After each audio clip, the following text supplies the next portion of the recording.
Welcome everybody, welcome to my channel টুসুস English coaching. সবাইকে বলবো প্রথম থেকে ক্লাসটি মনোযোগ সহকারে করতে। আর আজকে যারা চ্যানেলে প্রথম আছো এবং এখন অবধি চ্যানেলটিকে যারা সাবস্ক্রাইব করনি তারা অবশ্যই চ্যানেলটিকে সাবস্ক্রাইব করে প্রতিনিয়ত এই ধরনের ইম্পর্টেন্ট এবং ইন্টারেস্টিং ক্লাস করতে থাকো। তো আজকে ক্লাসটি ভীষণ ইন্টারেস্টিং হতে চলেছে, কারণ আজকের ক্লাসের মাধ্যমে আমরা কোথায় সিন্স ব্যবহার করব এবং কোথায় আমরা ফ্রম ব্যবহার করতে পারি সেটি আজকে ক্লাসের মাধ্যমে দেখে নেব। তো দেখো, সিন্স এবং ফ্রম থেকে বোঝালেও আমরা কোন ক্ষেত্রে সিন্স ব্যবহার করতে পারি বা কোন ক্ষেত্রে ফ্রম ব্যবহার করব সেটি আজকে আমরা দেখে নেব। এবং সিন্সকে প্রিপজিশন ছাড়াও আমরা কিন্তু কনজাংশন হিসেবে এবং অ্যাডভার্ব হিসেবেও সেন্টেন্সে ব্যবহার করে বিভিন্ন ধরনের সেন্টেন্স আমরা কিন্তু একে অপরকে বলতে পারি বা আমাদের লেখাতে প্রয়োগ করতে পারি। সেটি আজকে ক্লাসের মাধ্যমে দেখে নেব। তো ক্লাসটি ভীষণ ইন্টারেস্টিং হতে চলেছে। তো চলো ক্লাস আজকের ক্লাস শুরু করা যাক।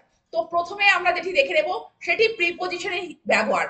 পরবর্তী সময়ে আমরা কনজাংশন এবং অ্যাডভার্বের ব্যবহার দেখে নেব, কিন্তু যেটি খুবই ইম্পর্টেন্ট সেটি হচ্ছে প্রিপজিশন হিসেবে। তো দেখো, হতে বোঝাতে আমরা কিন্তু প্রিপজিশন হিসেবে ফ্রমও ব্যবহার করি, আমরা সিন্সও ব্যবহার করি। কিন্তু আমরা কোন ক্ষেত্রে সিন্স ব্যবহার করব? আমরা সেই ক্ষেত্রে সিন্স ব্যবহার করব যে ক্ষেত্রে বোঝাবে যে কোনো কাজ অতীতে শুরু হয়ে এখনো চলছে বোঝাতে। অতীতে কোনো কাজ শুরু হয়েছে এবং সেটা এখনো চলছে বোঝাচ্ছে এবং সেখানে পারফেক্ট টেন্স উল্লেখ করা থাকবে, সেক্ষেত্রে আমরা হতে বোঝাতে আমরা কিন্তু ফ্রম ব্যবহার করব না। আমরা কি ব্যবহার করব? আমরা সিন্স ব্যবহার করব। তো দেখো, এক্সাম্পল গুলো দেখলে তোমাদের কাছে আইডিয়া ক্লিয়ার হয়ে যাবে। Reba has been learning French since last March. অর্থাৎ রেবা গত মার্চ মাস থেকে ফরাসি ভাষা শিখছে, তো ফ্রেঞ্চ ভাষাটা সে শিখছে। তো দেখো, সিন্স লাস্ট মার্চ, তো থেকে বোঝাচ্ছে আমরা ফ্রমও ব্যবহার করতে পারি। কিন্তু দেখো, অতীতে শুরু হয়েছে লাস্ট মার্চ থেকে এবং সেটা এখনো কন্টিনিউ হচ্ছে এবং সেন্টেন্সটি পারফেক্ট টেন্সে রয়েছে, সেজন্য আমরা কিন্তু কি ব্যবহার করব? সিন্স ব্যবহার করব। এক্ষেত্রে কিন্তু আমরা ফ্রম ব্যবহার করব না। পরেরটি দেখো, Ritam has not eaten since breakfast. Ritam প্রাতরাশের পর থেকে খায়নি, অর্থাৎ প্রাতরাশের পর থেকে তার খাওয়া আর হয়নি, সেটা কিন্তু এখনো কন্টিনিউ হচ্ছে, সেটা বোঝানোর জন্য আমরা কিন্তু কি ব্যবহার করব? সিন্স ব্যবহার করব থেকে বোঝাতে। এবং এখানেও দেখো প্রেজেন্ট পারফেক্ট টেন্স ব্যবহৃত হয়েছে। পরেরটি দেখো, we have lived in Kolkata since 2002। অর্থাৎ 2002 সাল থেকে আমরা কলকাতায় বসবাস করছি। তো এখানে উই হ্যাভ বিন লিভিংও দিতে পারো। তো দেখো, এখানে বসবাস করছি 2002 সাল থেকে শুরু হয়েছে এবং সেটা এখন কন্টিনিউ হচ্ছে, তো সেখানে থেকে বোঝাতে আমরা কিন্তু কি ব্যবহার করব? সিন্স ব্যবহার করব এবং এটিও দেখো পারফেক্ট টেন্সে রয়েছে। তো পরেরটি দেখো, Pritam has been working in a bank since leaving school. অর্থাৎ প্রীতম স্কুল ছাড়ার পর থেকে একটি ব্যাংকে কি করছে? কাজ করছে। তো স্কুল ছাড়ার পর থেকে যে শুরু হয়েছে সেটা এখনো কন্টিনিউ হচ্ছে, সেই জন্য থেকে বোঝাতে এবং পারফেক্ট টেন্স আছে, সেই জন্য আমরা কি ব্যবহার করছি? আমরা সিন্স ব্যবহার করছি, বা এক্ষেত্রে আমাদেরকে সিন্স ব্যবহার করতে হবে। তো প্রিপজিশন হিসেবে আমরা কিন্তু এইভাবে সিন্স কিন্তু ব্যবহার করব সেন্টেন্সে। এবার আমরা দেখে নেব কিভাবে আমরা সেন্টেন্সে কনজাংশন হিসেবে আমরা সিন্সকে ব্যবহার করতে পারি। তো কনজাংশন দেখো দুটি সেন্টেন্সকে বা দুটি ওয়ার্ডকে জয়েন করে এবং দেখো কনজাংশন অ্যাজ বা বিকজ এর পরিবর্তে আমরা কিন্তু সিন্স ব্যবহার করতে পারি। কেমন ভাবে? দেখো, since you are sick you can't go to the theatre with us. যেহেতু তুমি দুর্বল বা অসুস্থ, সেহেতু তুমি আমাদের সাথে থিয়েটারে যেতে পারো না। তো দেখো, এখানে অ্যাজ ইউ আর সিক বা বিকজ দিয়েও সেন্টেন্সটি বলতে পারি যে you can't go to the theatre with us because you are sick. তো এইভাবে আমরা বিকজ বা অ্যাজ ব্যবহার না করেও আমরা সেন্টেন্সটিকে সিন্স দিয়েও কিন্তু এইভাবে বলতে পারি, since you are sick you can't go to the theatre with us. তেমনি দেখো, since Rima works hard she must succeed in the competitive exam. Since যেহেতু রিমা কঠোর পরিশ্রম করে, তো সে অবশ্যই সাফল্য পাবে। কিসে সাফল্য লাভ করবে? কম্পিটিটিভ এক্সামে। দেখো, Sima succeed in the competitive exam. তো অ্যাজ রিমা ওয়ার্কস হার্ড বা বিকজ দিয়েও যে Rima must succeed in the competitive exam because Rima because she works hard, এভাবেও আমরা বলতে পারি।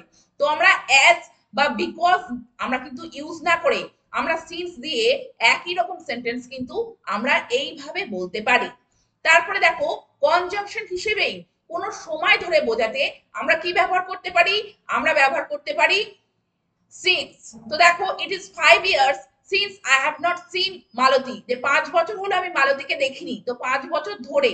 তো সেখানে দেখো সিন্স এই দুটো সেন্টেন্সকে কিন্তু জয়েন করছে, তো কনজাংশন হিসেবে সিন্সকে আমরা কিন্তু এইভাবে ব্যবহার করতে পারি। পরেরটি দেখো, Ratan is busy since he has come back from vacation. তো দেখো রতন ব্যস্ত since he has come back from vacation, অর্থাৎ ছুটি থেকে আসার পর রতন কিন্তু ছুটি থেকে আসার পর সেই যে ব্যস্ততা সেটা কিন্তু এখনো রয়েছে। তো দেখো সেই জন্য Ratan is busy since he has come back from vacation, তো দুটো সেন্টেন্সকে এখানে কিন্তু সিন্স জয়েন করছে। তো অ্যাজ বা বিকজ অর্থে এবং কোন সময় ধরে বোঝাতে কনজাংশন হিসেবে আমরা কিন্তু কি ব্যবহার করতে পারি, আমরা ব্যবহার করতে পারি সিন্স। এবার আমরা অ্যাডভার্ব হিসেবে আমরা কিন্তু দেখে নেব যে সিন্স কিভাবে ব্যবহার করতে পারি। তো দেখো অ্যাডভার্ব কাকে মডিফাই করে, ভার্বকে মডিফাই করে, অ্যাডজেক্টিভকে করে এবং অ্যাডভার্বকেও করে। তো অ্যাডভার্ব হিসেবেও আমরা সিন্সকে ব্যবহার করে কোনো সেন্টেন্স লিখতে পারি, এবং কোন ক্ষেত্রে, যে কোনো সময় থেকে শুরু হয়েছে এবং এখনো চলছে বোঝাচ্ছে কাজটি, সেটি ক্ষেত্রে আমরা কিন্তু অ্যাডভার্ব হিসেবেও সিন্সকে ব্যবহার করতে পারি। যেমন এক্সাম্পলটি দেখো, Tatai has started reading at 8 a.m. and he has been reading since, অর্থাৎ তাতাই পড়া শুরু করেছে, অর্থাৎ তাতাই পড়ছে সকাল 8টা থেকে, এবং he has been reading since, এবং সে তখন থেকে পড়ছে, he has been reading since। তো দেখো এখানে ভার্ব রিডিং কে মডিফাই করছে since, সে তখন থেকে পড়ছে। তো এখানে দেখো সিন্সটি এখানে কিন্তু অ্যাডভার্ব হিসেবে আমরা কিন্তু সেন্টেন্সে এইভাবে ইউজ করে কোনো সেন্টেন্স আমরা কিন্তু বলতে পারি। পরেরটি দেখো, Tina Tina went to Delhi a year ago but she has not got any job since। কিন্তু দেখো কি হয়েছে, টিনা 1 বছর আগে দিল্লি গিয়েছিল কিন্তু সে এখনো অবধি কোনো জব পায়নি, অর্থাৎ কোনো চাকরি সে পায়নি এখনো অবধি। দেখো এখন এই যে গট, সে যে পায়নি, সে পাওয়া ব্যাপারটা দেখো সে সিন্স, অর্থাৎ সে এখনো পায়নি, ভার্বকে মডিফাই করছে। তো এখানে কিন্তু অ্যাডভার্ব হিসেবে সেন্টেন্সের সিন্স ইউজ করে আমরা এই ধরনের সেন্টেন্স কিন্তু এইভাবে বলতে পারি। পরেরটি দেখো, Ritesh left his village 8 years ago and he has not kept any contact with his parents since। অর্থাৎ দেখো রিতেশ 8 বছর আগে তার গ্রাম ছেড়েছিল এবং সে এখনো অবধি তার বাবা মার সাথে কোনো যোগাযোগ রাখে না। তো কোনো সময় থেকে শুরু হয়েছে তাদের চলে যাওয়া, সে চলে গিয়েছে এবং তারপর থেকে কিন্তু সে এখনো অবধি কন্ট্যাক্ট কিন্তু, অর্থাৎ সে যোগাযোগ রাখে না কার সাথে, তার বাবা মার সাথে। তো দেখো কন্ট্যাক্ট রাখে না সিন্স, তো এখানে দেখো অ্যাডভার্ব হিসেবে সেন্টেন্সে কিন্তু সিন্স ব্যবহার হয়েছে। তো প্রিপজিশন হিসেবে আমরা যেমন ব্যবহার করতে পারি, তেমনি কনজাংশন এবং অ্যাডভার্ব হিসেবেও সেন্টেন্সে কিন্তু আমরা সিন্স কে ইউজ করতে পারি। এবার আমরা দেখে নেব সিন্স এবং ফ্রমের ডিফারেন্স, অর্থাৎ সিন্স এবং ফ্রম থেকে। আমরা তো দেখলাম সিন্স কোথায় আমরা ব্যবহার করতে পারি, থেকে অর্থে, কিন্তু আমরা কোন ক্ষেত্রে ফ্রম ব্যবহার করব সেটি এবার আমরা দেখে নেব। দেখো অতীতে কোনো কাজ শুরু হয়ে শেষ হয়ে গিয়েছে বা ভবিষ্যতে শুরু হবে বোঝাতে আমরা কিন্তু কি ব্যবহার করব, আমরা ফ্রম ব্যবহার করব। সেটা কিন্তু অতীতে শুরু হয়ে এখনো কন্টিনিউ হচ্ছে, তো সেক্ষেত্রে কিন্তু আমরা সিন্স ব্যবহার করি। কিন্তু দেখো অতীতে শুরু হয়ে কোনো কাজ শেষ হয়ে গিয়েছে বা ভবিষ্যতে কোনো কাজ একটা শুরু হবে এবং সেখানে থেকে বোঝাতে আমরা কিন্তু ফ্রম ব্যবহার করব, এবং এখানে কিন্তু দেখো পারফেক্ট টেন্স ইউজ হয় না। তো দেখো ঋতু ওয়াজ, এবার এক্সাম্পল গুলো দেখো, Ritu was on leave for 8 days from Saturday last, অর্থাৎ গত শনিবার থেকে ঋতু 8 দিনের ছুটিতে ছিল। তো তার যে ছুটিটা সেটা কিন্তু কমপ্লিট হয়ে গিয়েছে, সেটা কিন্তু এখন আর কন্টিনিউ হচ্ছে না। তো থেকে বোঝাতে এই ক্ষেত্রে আমরা কি ব্যবহার করব, আমরা ব্যবহার করব ফ্রম, অর্থাৎ গত শনিবার থেকে ঋতু 8 দিনের ছুটিতে ছিল, তার ছুটিটা অলরেডি কমপ্লিট হয়ে গিয়েছে, সেটা কিন্তু এখন আর কন্টিনিউ হচ্ছে না। তো সেটি বোঝানোর জন্য এবং থেকে বোঝানোর জন্য আমরা কিন্তু কি ব্যবহার করব, ফ্রম ব্যবহার করব।